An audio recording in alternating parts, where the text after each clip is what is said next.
मुंबई सरकार बदलतं, पोस्टर बदलतात, झेंडे बदलतात, पण एकच गोष्ट कायम असते, ती म्हणजे बीएमसी. नेते म्हणतात आम्ही सत्तेत आलो तर मुंबई बदलू. मुंबई विचारते बरं पण सही कोण करणार? आमदार बोलतो माईकवर, खासदार बोलतो कॅमेऱ्यावर, आणि काम ते फाईल मध्ये झोपलेलं बीएमसीच्या टेबलावर. पावसाळा आला की रस्ते म्हणतात मी नदी झालोय, नाले म्हणतात आम्ही विसरलो गेलोय, आणि लोक म्हणतात सरकार कुठे आहे? सरकार म्हणतं बीएमसी पाहते.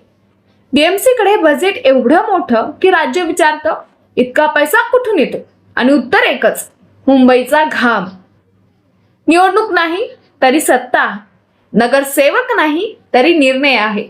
म्हणूनच राजकीय पक्ष दिल्लीपेक्षा आधी डोळा टाकतात मुंबईकडे, कारण मुंबई हातात आली की देशावर प्रभाव मिळतो. आणि म्हणून लक्षात ठेवा, बीएमसी म्हणजे महानगरपालिका नाही, ती आहे सत्तेची तिजोरी, निर्णयांची फाईल आणि राजकारणाचा रिमोट कंट्रोल. मुंबईत सरकार कोणाचंही असो, पण मुंबई चालते बीएमसीच्या फाईलवर.